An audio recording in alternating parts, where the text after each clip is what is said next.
What would daring do? Chapter 7. Ad Libitum. She had never noticed how beautiful the stars were at night. It was almost comical to think about when one considered that Spitfire spent most of her time living in a city built upon clouds. Almost every night, Spitfire was granted the opportunity to gaze upon them in a way that a large portion of Equestria was unable to. And yet, despite all that, rarely had the Pegasus taken a few minutes from her night to simply sit down and gaze up at the twinkling night sky. As she lay upon her cloud, Spitfire was reminded of all the times as a filly when she and her father would lay on the roof of their dainty shack and just watch the stars together. Given the long hours her father worked, the late evenings were often the only time that the pair would find time to spend together. And even then, he was often so tired he would drift asleep within a half hour. Only one thing could make this night perfect, Spitfire whispered under her breath as she stretched her hooves and crossed them behind her head. The Pegasus allowed the weight of her eyelids to drift them shut, whilst letting out a wistful sigh. If only she were here. Well, howdy there, a voice suddenly snapped. The Pegasus back to attention. Upon opening her eyes, Spitfire was greeted to the side of the Stetson-wearing orchard farmer standing over her. Got room on your cloud for one more? Applejack? The Pegasus needlessly exclaimed as she clambered upright. Where did you... How can you... So utterly flabbergasted was the Pegasus that she couldn't even decide which question she wanted to ask first, let alone put it into words.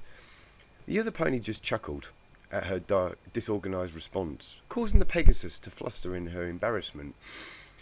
What are you doing here? She eventually managed to stammer out. I'm here for you, of course, Applejack answered as she gently inched closer to the Pegasus. The sultry look that adorned her face made Spitfire's heart almost skip a beat. I couldn't get you out of my head after you left, especially since you left with such a fleeting little kiss.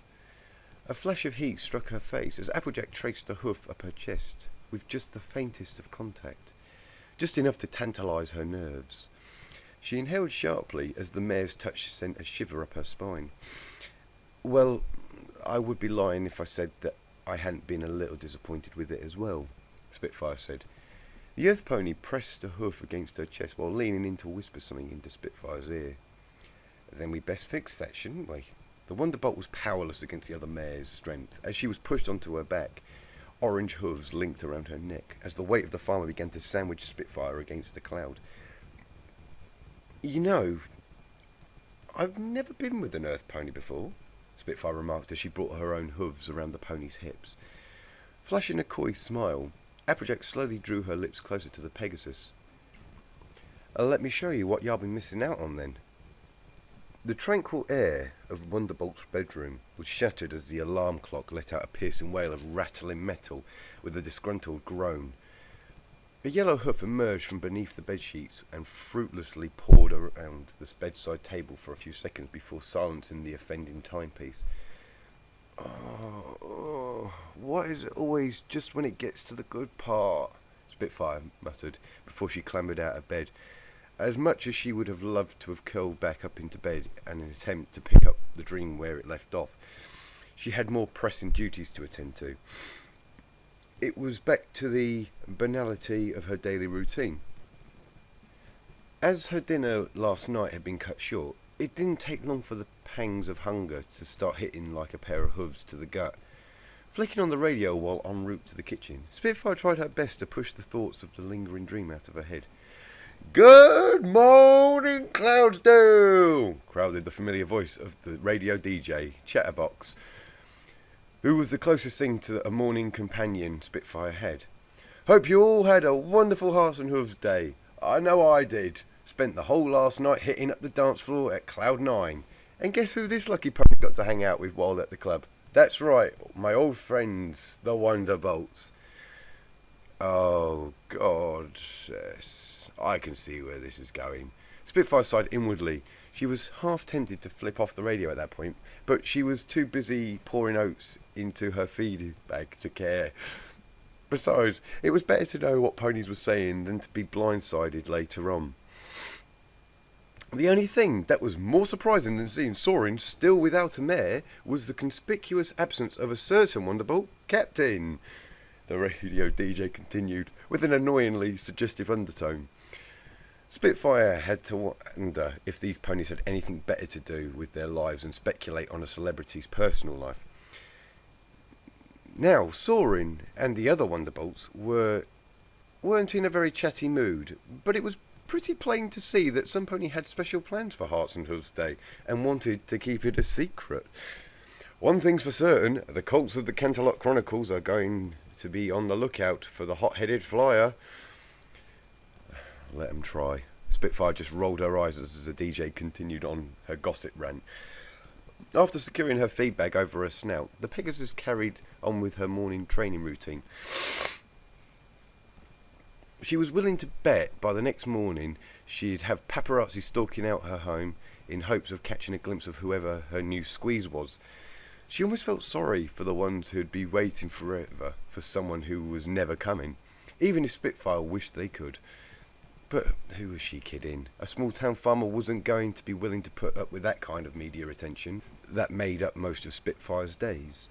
If the paparazzi even caught a whiff of the Earth Pony, Sweet Apple Acres would be swarmed with tabloid reporters. As much as Spitfire would like to have seen the farmer again, she didn't want to subject her to that kind of treatment. It was easy for the Pegasus to avoid the press, but Applejack was earthbound and had a farm and responsibilities. Maybe I could send her a letter or something, Spitfire pondered as she scooped up a pair of rubber balls with her wings. Nah, that's way too impersonal. As she juggled the balls with her wings, honing her fine motor skills, the Pegasus mulled over her predicament. It would be fun to see her again, and no pony would ever think of looking for me at the farm. It wouldn't be too hard to keep quiet. Sadly, with Applejack living all the way down in Ponyville, subtlety was next to impossible for her. The moment she showed up at Applejack's door, it would be obvious what her desires and intent were. Also, just showing up at her doorstep felt like an act of desperation. And despite how she felt towards her current station in life, she would never ever stoop to desperation. She had far too much pride for that. In other news, preparations are almost complete for the 50th annual Celestial Cup in Manhattan. All eyes this year will be on the Wonderbolts and their Griffin rivals, the Golden Eagles. I managed to sit down with the Golden Eagles trainer a couple of days ago. We'll play that interview for you ponies right after a message from our sponsors. Now I know what they meant by the whole "it's lonely at the top" thing, she sighed between mouthfuls of oats. The Wonderbolt captain resigned to her fate for the time being, with the hope that her work would give her something constructive to focus on, and maybe put her in a better mood. "Fleetfoot, slow down already! You keep pulling ahead of the others!" Spitfire shouted with the aid of a megaphone from her vantage point in the bleachers. The Cloudsdale Coliseum was devoid of cheering fans, as it often was in the early hours of the day. On some days there would be the stray Pegasus stopping by to watch the aerobatic team going through their training exercise, but the day after Hearts and Hooves Day was one that many needed to rest and recover from the night before. "That was horrible, do it again!" And the other members of the Wonderbolts were no exception to this common occurrence. Spitfire watched as the trio of her fellow flyers went through a complex routine of loops, dives and rolls, only to sigh in resignation and shout another bout of critics at them. At least half of them were tired out from having spent most of the previous night at the dance clubs of one variety or another, and she was certain that at least two of them were hungover. On top of that, there was no sign of Soarin, but she had expected that considering the night prior. None of the Wonderbolts dared to even bring up what happened at the Velvet Saddle, nor inquire as to how the rest of her date went. In fact, most of the Wonderbolts were giving the captain a wide berth that morning, although that did spare them the wrath of her bellowing. Though last night ended well, Spitfire couldn't bring herself to be in better spirits. Yes, the date had gone well, but that was it. It was as Soarin had told her, it was a charity date and nothing more. She had tasted the fruit of the apple tree, but now she was back in the clouds where trees did not grow, and only her job to keep her mind occupied. "Come on! Are you Wonderbolts or prissy fillies? Tighten that formation!" Watching her fellow Wonderbolts pull another manoeuvre high above Spitfire tried in vain to keep the orchard farming from infecting her thoughts. She swore she could still smell that faint apple fragrance the earth pony carried with her, which only served to frustrate her further, and as many of her teammates could attest to, a distracted Spitfire was often a cranky one. "Okay, stop that!" Spitfire bellowed to her teammates. "Wonderbolts assemble! Double time, ponies!" "Is something wrong, Captain?" one of the Wonderbolts asked as they gathered before her. Even though they were all familiar with Spitfire's drive for perfection, a few of the members were visibly confused. Spitfire had a reputation for pushing her team hard to achieve perfection. "That was one of the worst falling helix moves I've ever seen," Spitfire said, pointing the megaphone at a white-maned Wonderbolt. "Fleetfoot, can you stop flying so fast? You keep slipping out of position and your helix wings end up looking like a plummeting parakeet." "Oh, come on, Captain," Fleetfoot replied. "It's not my fault that High Wind can't keep up." "No, but it's your fault for only thinking of yourself," the captain admonished. "The Wonderbolts is not about individual achievement. It's about teamwork and coordination. If you want to showboat about being the fastest, then go back to the racetracks. I have no room for that kind of egoism on my team. Now, we've got a big competition coming up, and we're going to show those griffins how real flying is done." After a round of reluctant acknowledgements from the rest of the team, Spitfire motioned for one of them to approach. "Rapid fire, I want you to watch the rest of these filly flyers for me. I want 10 flawless falling helix in a row, and you're going to make sure they don't cut any corners." Once she passed off the megaphone and her duties over to the senior Wonderbolt, Spitfire retreated into the Colosseum's back halls. Her sour mood was starting to spill onto the rest of the team, and she needed an excuse to get away from them before she burned her team out. Spitfire, at the very least, had enough sense to know when her personal life, or lack thereof, was starting to impede her professional life. She hoped that a short break, or perhaps a cup of tea, would be enough to temper her mood. That plan hit a slight hitch, however, when Spitfire reached the break room and saw Soarin sitting at the table with a cup of coffee in hoof, and sporting a pineapple-shaped bruise upon his cheek. The two Pegasus made brief eye contact, but said nothing at first. It was a song and dance that the pair had gone through numerous times over the course of their friendship. Uncomfortable silence, week-long matches of who can ignore who longer, major disruptions to their practice routines, and eventually an awkward apology from one of the ponies. Had there not been a major competition coming up, Spitfire would have been more than willing to go through the usual routine with Soarin. But she couldn't leave her feud with him unsettled. The competition needed the Wonderbolts at their best, and in fighting between the captain and her number 2 flyer would only distract them. Armed with a fresh cup of tea, Spitfire swallowed her pride and sat at the table. I'm sorry I hit you in the face with a pineapple." Soarin glanced up from his coffee for a brief moment, eyeing the Pegasus with a scrutinising glare before turning his cheek with a harumph. This actually caught Spitfire by surprise. Normally, once the apologies were out in the open, the two ponies resolved their differences quickly. This was the first time Soarin had actually snubbed her attempt at apologising. "Seriously?" Spitfire quipped with a hint of annoyance. "We've got a competition coming up, and you're giving me the cold shoulder." Again, no response from the other Pegasus. "Come on, this isn't the first time I've hit you with a piece of fruit. Remember the watermelon incident? And you still have a scar from that." "This isn't about the pineapple," Soarin responded at last. "Then what is it about?" "You don't remember?" Soarin appeared to have been even more annoyed with his captain at this point, which only confused her further. When Spitfire could only give him a baffled gaze and an uncertain shrug, he let out a discouraged sigh. "Big and round, golden brown, flaky crust, sweet, sweet, delicious apples and cinnamon. Ring any bells?" "You've got to be kidding me," Spitfire said incredulously. If she hadn't heard him say it just then, she never would have believed it. "You're upset because I didn't bring you back a pie." "You said you would." "I said I would try to bring you back a pie." Spitfire reminded him of their previous conversation on the subject. She also reminded him that it not only was a date not the ideal place to ask about buying a pie, the chances that Applejack would have had a pie that late in the day were marginal at best. Besides, I made you that promise before you went out and acted like a colossal jerk. And now you expect me to just fly back to Ponyville, knock on Applejack's door, and... But then an idea came to mind. An idea that immediately made Spitfire's eyes light up. "Oh my goodness! That's perfect, Soarin!" she exclaimed, before her face was consumed with an ear-to-ear grin. "It was just one day, Applejack. It's nothing to get hung up about. And any pony should be thanking their lucky stars to have a chance to go out on a date with you. By the way, are you doing anything tonight?" As Rainbow Dash flashed her most hopeful grin, her reflection in the lit mirror did little to inspire confidence. "No, that's too forward." She slightly sighed with a frown. The temporary librarian had spent more of her time running through the inevitable conversation she would have to have with Applejack than she had spent tending to the library. A few dozen books that still needed to be returned to their shelves were a small consequence when compared to the importance of ensuring her next encounter with the orchard farmer went perfectly. Not that Dash even knew of the current state of the library, given that she had been spending most of her time in the back room with Twilight's vanity mirror.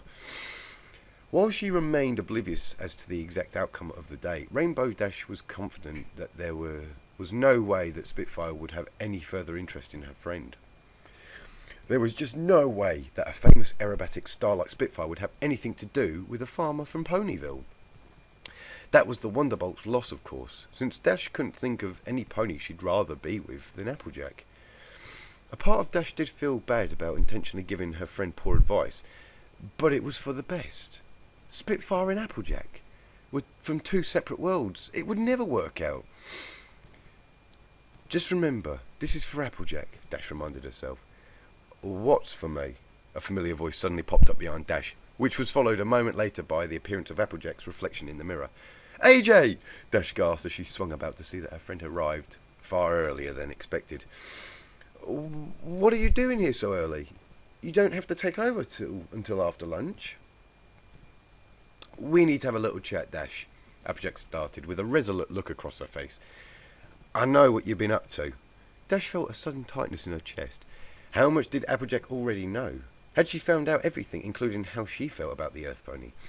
Not wanting to divulge more than she needed to, she simply feigned ignorance and let Applejack show her cards first. I don't know what you're talking about." Applejack just frowned for the moment. She might have been a simple country pony, but she wasn't a fool. First you get the pie, then you get the mare. And Dash's blatant dishonesty was as plain as daylight. "I wasn't born yesterday, you know. I know you set that whole mess up at the auction block up to get me on a date with Spitfire." Without even giving Dash a chance to respond, she wrapped her hooves around the Pegasus in a loving hug. "And that was the sweetest thing a friend has ever done for me." That wasn't what Rainbow Dash had expected, but it was far better than she had feared. The warmth of her friend's embrace brought a sudden flash to Dash's face, and the faint scent of apples in the farmer's mane threw her all-prepared speech out of the window. Even though she knew it was all for the wrong reasons, Dash treasured every second of their embrace. "I gotta admit it was awfully clever of you, even if it was a mite bit unnecessary," Applejack joked after pulling away from Dash. "Next time you want to hook me up with a date, just ask me. Tain't no need to go sneaking around behind my back and everything."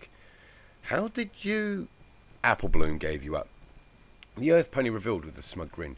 "But I had a hunch from the start that Spitfire confirmed when she told me it was because of you she went to the auction in the first place." Now Dash knew for a fact that she never suggested the auction to Spitfire, but she wasn't about to correct Applejack on that. Plus, that advice she gave me yesterday struck me as a mite silly at first. You know, for a second I actually thought you were trying to mess up my date. But it all made sense when I found out that Spitfire was a country pony too. Like I said, very clever Dashy. Had me completely fooled." "She's a what?" Dash almost wanted to scream out at that point. She was arguably one of Spitfire's biggest fans, and even she didn't know the detail of the Pegasus's life. At the same time, being such a huge fan was one of the reasons that Applejack was so willing to believe that it was all part of a master plan. It just went to show that a pony was much more willing to believe a lie when they had to work to get it. I guess I should have known better than to try and pull a fast one over you. I take it the date went well then, she asked. Somehow the other pony failed to notice her apprehension. It was a little bumpy at first, but it wasn't nothing. A good old-fashioned barnhouse dance couldn't fix, Applejack said. Once again, her pride in having turned the night around was evident in the satisfied grin across her face. I can't remember the last time I had that much of a fun on Hearts and Hooves Day. And if it hadn't been for you, Dash, I would have spent it all sitting behind a counter selling pies and fritters. So, again, thank you. I really mean it. The hoof set upon her shoulder felt bittersweet to Dash. Had events unfolded as Applejack had believed so, Dash would have felt an overwhelming sense of pride and joy to her accomplishments. This was not the victory the Pegasus had hoped for, and the only thing that was harder than accepting this truth was pretending that she was happy with the lie. So, do you think you're going to see her again? It was a question that Dash dreaded the possible answer to, but hated the lingering uncertainty even more. Dash felt a flash of hope when her friend gave an uncertain shrug. I wouldn't mind, but I doubt she'd be all that interested in going out again. She's a celebrity big shot after all, and I'm just a regular old farmer. We're just from two different worlds, you know. We had fun and all, but it's probably for all the best. We just go our separate ways. What you did was nice and all, Dash, but you gotta admit that she was a bit out of my league. What do you mean, out of your league? Dash questioned as she saw a perfect opportunity to make her move. Applejack, you are one of the most honest, most dependable ponies in Ponyville. Maybe even in all of Equestria. You're one of the best friends a pony could ever ask for. What, between you and Spitfire, I'd pick you any day of the week. And if Spitfire knew what she was missing out on, she'd have flown back to Ponyville in an instant. Hey, Applejack, are you in here? A familiar voice called out from the far side of the library. No. Spitfire? No. Sadly, Dash's worst fears were confirmed when the Wonderbolt captain trotted into view, smiling brightly upon seeing Applejack. Hey, AJ. Oh, and hello, Rainbow Dash. I'm not interrupting anything, am I? The new arrival asked. Dash got the feeling that even if she had been interrupting, Spitfire wouldn't have cared. It was clear to her what the Wonderbolt's intentions were, but once again, Dash found herself powerless to do anything about it. The only grounds she could intervene on were her own intentions for Applejack, and she couldn't do that after Applejack had praised her for being such a good friend. Oh, nothing, Dash answered. We were just talking about stuff. Stuff, huh? Spitfire mused with a playful grin. Given Dash's hesitant answer, she had a suspicion of what said stuff entailed. Applejack may have been modest, but the Pegasus' timely arrival couldn't have been a coincidence. In fact, she wouldn't have put it past Dash to have played yet another part in this little setup. Since she didn't want to embarrass Rainbow Dash further, she kept silent and played along. So, what brings you back around to Ponyville? She asked. Ain't it usually customary to wait 2 days after the first date?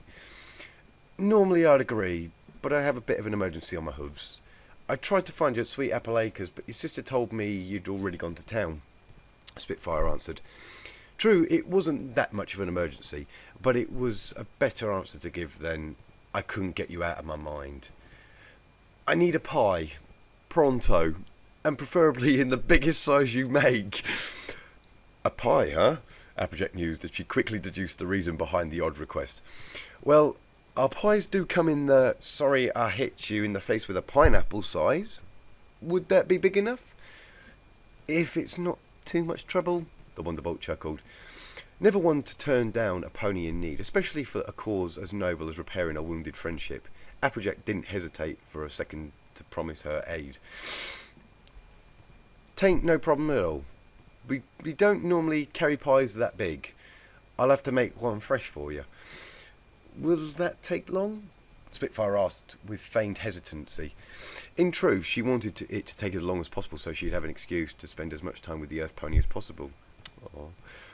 I'd really hate to have to return to Cloudsdale empty-hoofed, and this would mean so much to Soarin.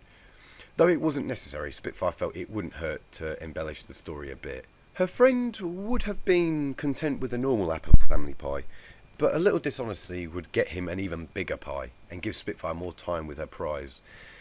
If everyone got what they wanted, what harm was there in a little stretching of the truth? "Don't you fret. I can get to work on it right away," Applejack reassured her. "Awesome! Do you mind if I tag along and help? I'm not much of a baker, but I've always wanted to learn." That was another blatant lie. The last time she used an oven, she started a small fire and was banned from the kitchen for the rest of her childhood.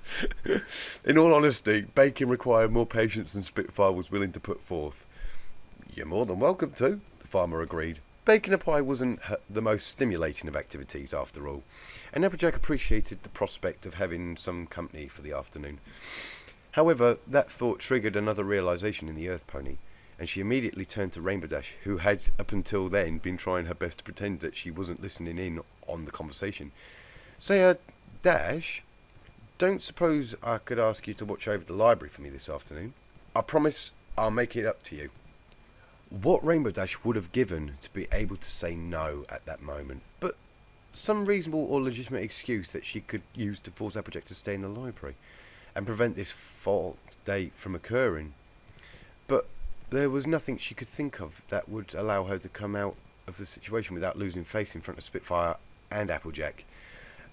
To add salt to the wound, Dash had to pretend not to just be okay with it, but happy about it. "Hey, don't worry, AJ. I've got this covered," Dash said with a reassuring grin. The other two seemed convinced by the Pegasus's false platitudes and headed on their way. Once Dash had given them both several minutes to put a safe distance between them, she let out a frustrated cry that blasted Wonderbolt showing up just at the right time to ruin Dash's haphazardly laid plans. Was fate out to get her, or was she simply the unluckiest pony in town? Both felt equally true for Dash at the moment. It was enough to make a pony want to curl up in bed and just forget about the whole darn world. But after the Pegasus pounded her head against the nearest solid object she could find, she found herself staring at the hardcover tome of Daring Do. Daring wouldn't give up, Dash realised as she sprung back to her hooves. This isn't over until I say it's over. It was time to take a more proactive role, and she knew just where to start.